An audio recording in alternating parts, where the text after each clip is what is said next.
coming out of a depressive episode like. Step 1, drink water. I know you're dehydrated. Yup, already a little better. Step 2, take a shower, you stink. Step 3, okay, now that you're clean, time to clean your filth. But first, music. No sad boy music either. Throw that asshole's shirt away. No, I knew you would take it back, you dumb bitch. Don't text him. No, for real, do not text him. Okay, time for shoes. Jesus Christ, why do you have so many shoes? Well, would you look at that, you are not a slob anymore. Who knew this room was so cute?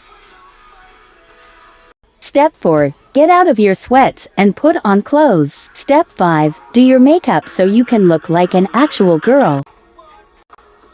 Okay, cool, now go be social, you cute bitch.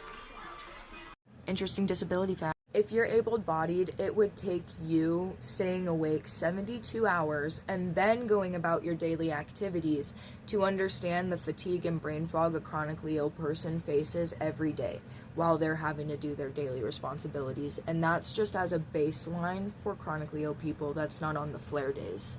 So just think about that. Think about like what your idea of being chronically ill was, and now try and think about what it would have to be like to go through that while also having other symptoms. Okay, bye!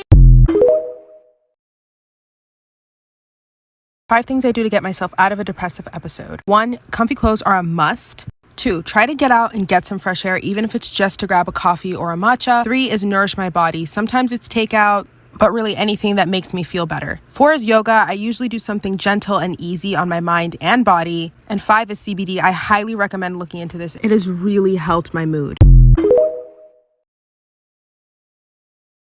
Oh look, it's Little Miss. I'm so tired. I'm so exhausted all the time. Why am I always so tired? I don't know, maybe the fact that you don't drink water, you don't eat, you're up until 3 in the morning every night doom scrolling, trying to distract yourself from God knows what, even though you know what you're distracting from, we're just not admitting it. Okay, and then with your friends and your family, your loved ones, you're overextending, give, and then at work you have absolutely no fucking boundaries, no boundaries again, so we're overextending over here, and then the little sliver of energy that you have left, this little bit, we're distracting from what's really happening because we can't feel pain. You know how much energy it requires to convince yourself that what is happening internally and externally is not happening? It takes a lot of energy. It takes a lot of fucking energy. And then by the end of that, you're fucking exhausted and you're empty, and then you get pissed off that you're empty, and then you get frustrated, and then you doom spiral again. And so what do? You hop on your phone and you doom scroll. Oh fuck, we forgot to eat and drink water again.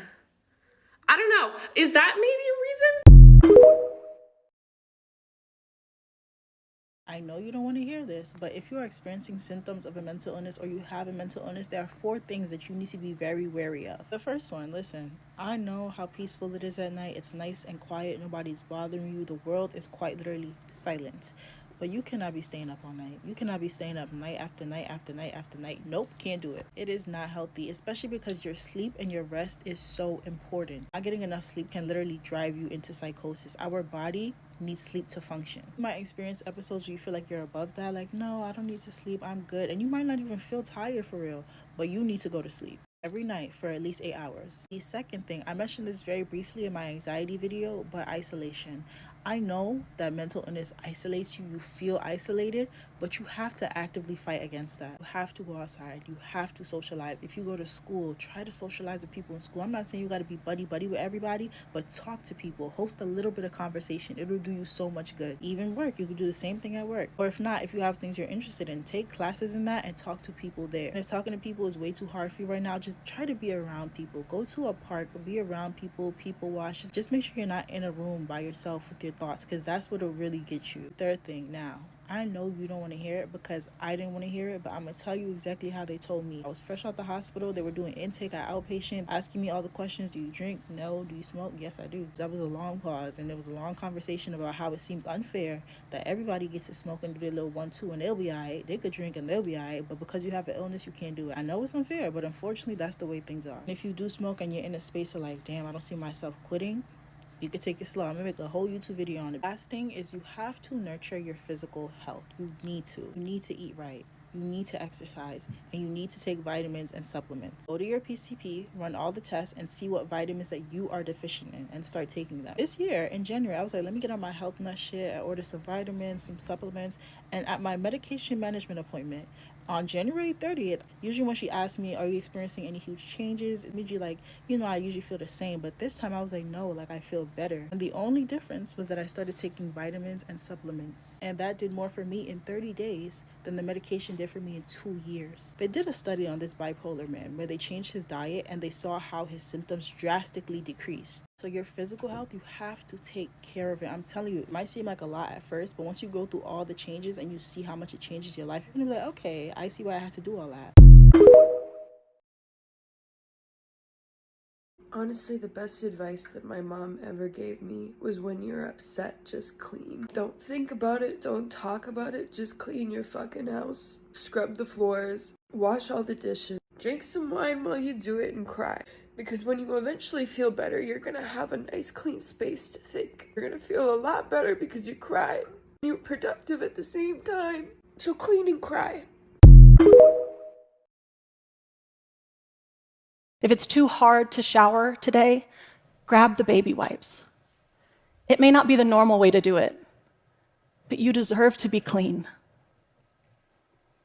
If it's too hard to cook dinner, get paper plates. Heat up something frozen. You'll go back to cooking and washing another day, but the day is not today.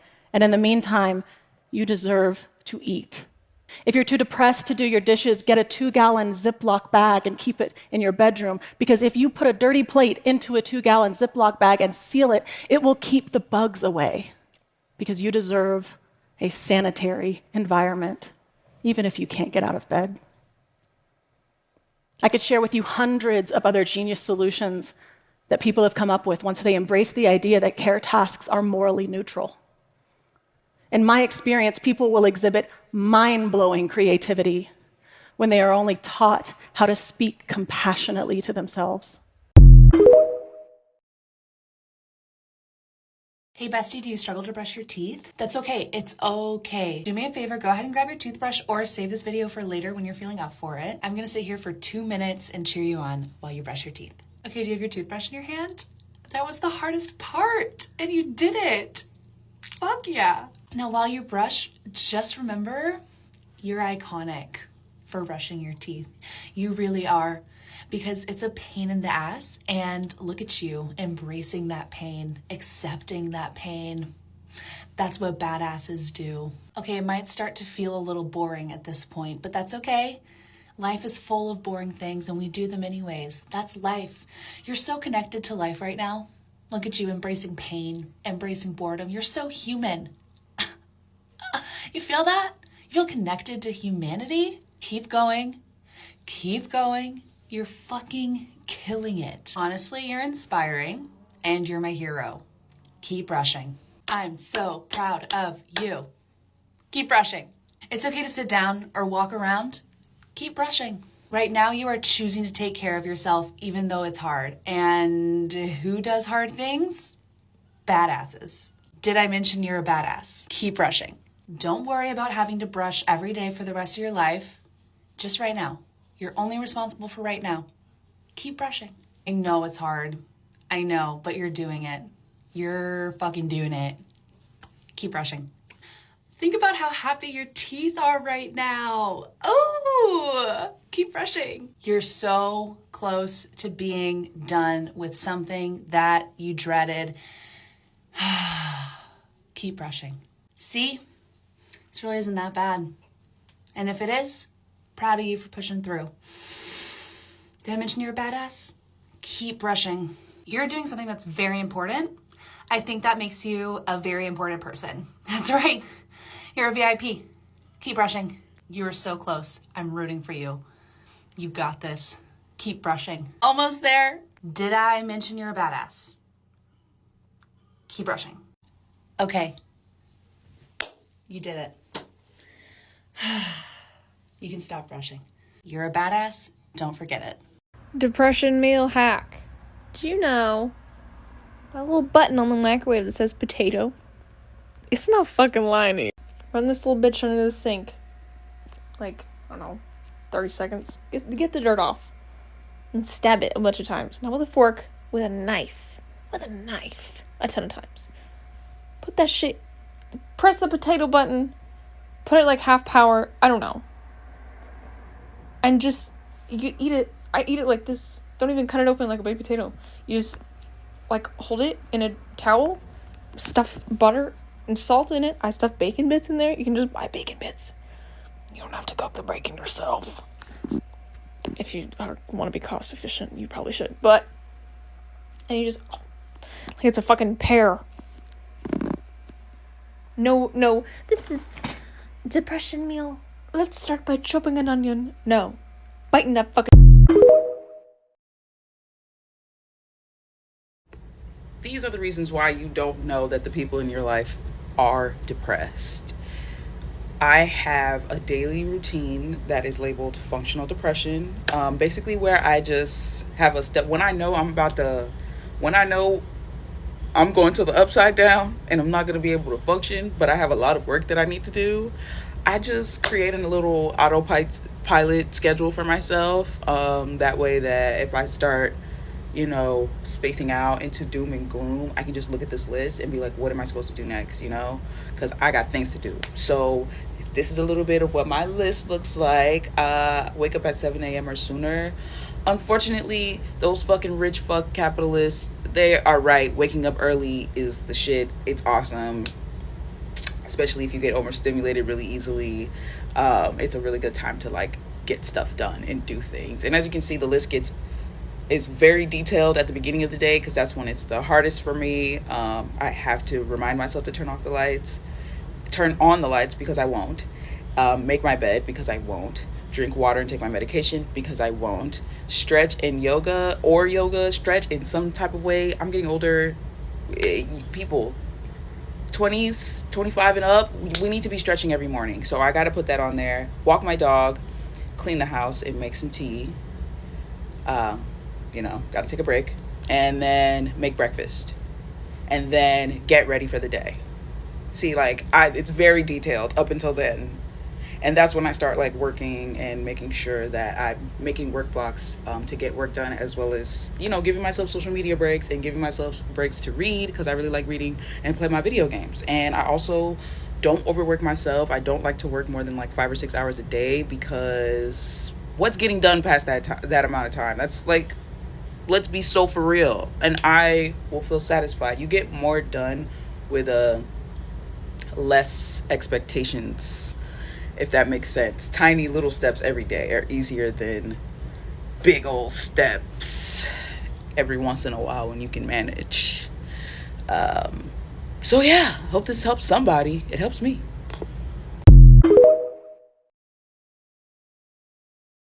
Hello, my name is Hayden, and today I'm going to teach you how to clean your depression room. I've lived with depression for the last 7-8-ish years of my life, and I'm here to give you some tips that I've found work for me. If you can't watch this video in full now, save it for later. You might use it in the future. First thing you're going to do, put on some banger tunes. I'm not talking about your depression playlist, babe. That's not going to cut it. You need to put on some upbeat music, something that'll get you moving. Second, I'd recommend a caffeine boost if you can tolerate it healthily. This does not mean down a monster at 10 p.m., but it does mean that if you start in the morning, get yourself a cup of coffee or something. Now, I'm going to give you a few ways to clean your room. Some of them might work for you, some of them might not work for you. It's really up to you as an individual, but here's some things that I've found work for me. For cleaning off your floor, what you're going to do is you're going to look around, you're going to look at everything that's on your floor, and you're going to make a list of categories of things that are on your floor. Things like clothing, or in my case, yarn and craft supplies. Could be garbage, could be recycling, anything, paper. You're going to look at that list, you're going to pick one category off of that list, and you're going to go around on your floor and pick up everything from that category. I highly recommend starting with laundry, A, because you probably have a lot more laundry on your floor than you realize, and B, it's a great place to start because all of that dirty laundry goes in either one of two places, either your dirty laundry hamper or your dresser or closet or whatever you keep your clean laundry, and it's a lot less mental energy spent on trying to figure out where things go than other things. If you've still got energy and motivation after that, good for you. Keep going, pick another category, keep cleaning, bud. Another great way to get a start on cleaning your room is to make a list of everything that you need to do to get your room as clean as you want to, except for cleaning off the floor. Things like cleaning off surfaces, like maybe your desk or the top of your dresser or your nightstand or something like that. Organizing your shelves or closets. I'm suggesting starting with something other than the floor because I don't know about anybody else's depression room, but cleaning off my floor was most definitely the most daunting task of cleaning my depression room. I would also like to put a lot of emphasis on the need for a sense of accomplishment because that's how you keep going and that's how you get the motivation to continue on to the next step. Finally, another great way to clean your room is to go onto your floor and pick up 5 things. That's it. Then if you still got the energy, pick up another 5 things. And then if you still have energy after that, pick up another 5 things. You see where I'm going with this? Bit by bit by bit, you're accomplishing something, and that's all that matters. Remember to work with yourself. Some days cleaning can just be too much and you need to acknowledge that limit. And don't be afraid to ask for help on the days where things do seem way too hard to do. I wouldn't have been able to clean my room a few years ago without the help of my mom, so it's going to be hard, and at the same time, you can still do it. I believe in you, and I'm proud of you.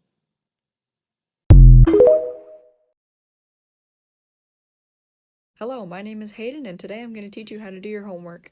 This video is a request by someone who commented underneath my How to Clean Your Depression Room video, and I happen to have some knowledge in this area as well, so I wanted to share what I know.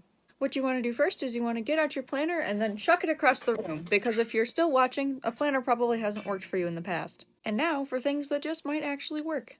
Before you even think about what you have to do in the next few hours, I want you to get your nicest pen. No, seriously, go find your favorite pen in the house. Or just any writing utensil that will make the writing a little more bearable. Next, I want you to put on your favorite socks. I'm going somewhere with all of this, I promise. You're basically doing anything that will make doing your homework as easy and as enjoyable as it could possibly be. Things like putting on your favorite socks, getting a favorite snack, putting on your favorite music. I love a good mug of tea while I'm trying to get things done. My personal recommendation for music is anything without words, just something to be background noise, like lo-fi hip-hop or just acoustic guitar, or even, do you guys know the Piano Guys? Are they still around?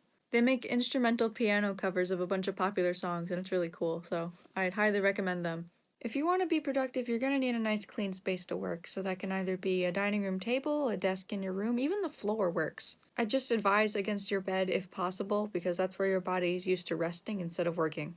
But if getting out of bed is just too much, that's okay. We all have bad days. Now that you've enriched your environment, so to speak, it's time to crack down on what you have to do. You're going to make a number of lists, one for each subject that you have homework in. And in each respective list, you're going to write the assignments that are due for that subject. My list usually tends to look something like this in the end, except there's actual words there, not squiggles. Mine looks kind of pretty. It's okay if yours doesn't look that pretty. The only thing that really matters is that you're looking at what you have to do physically right in front of you. It might help. It might help you realize that you really don't have that many things to do. And if it does the opposite and you see how much you have to do and it starts to overwhelm you, don't worry about it, because here's what you're going to do. You're going to look at that list and you're going to pick one thing off it. Just one. Just one little thing. Or it could be one big thing. That's up to you.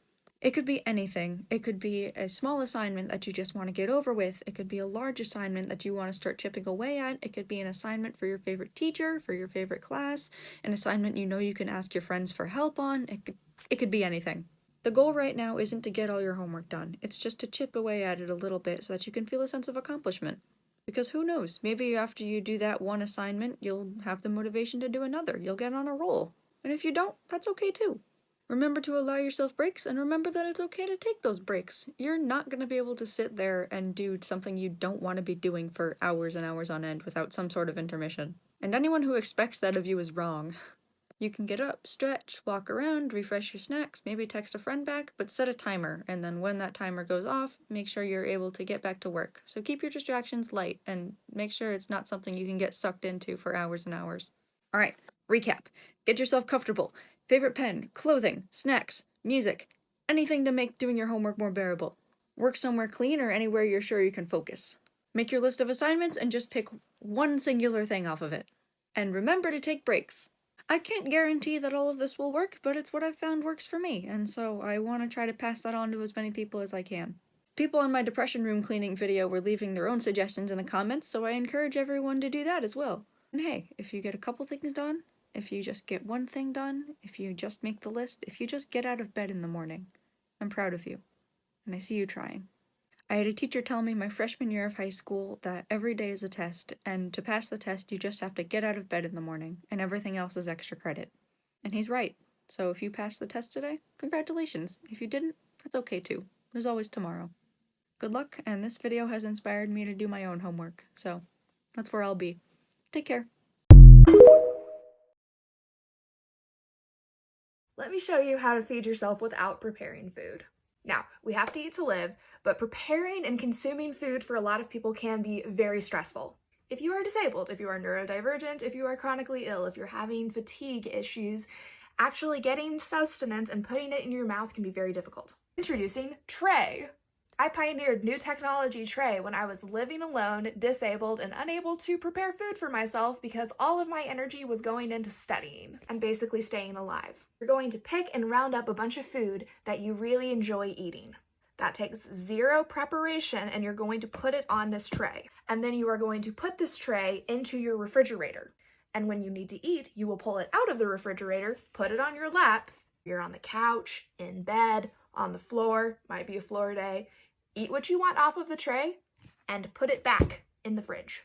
This only really works if you put things on the tray that do not need to be prepared in any way. And they must be foods that you actually want to eat. Some of my favorite things to put on the tray are cheese, crackers, deli meats, fruits, vegetables, pre-cut of course, chips, pita bread, hummus, tortilla chips, salsa, M&Ms honestly. Now remember, even though this tray is going into the fridge, it does not have to contain only things that you would usually put in the fridge. You want to put pistachios on the tray, that is fine. You want to put Doritos on the tray, this is fine. We're going to have to use our imaginations because we haven't gone grocery shopping.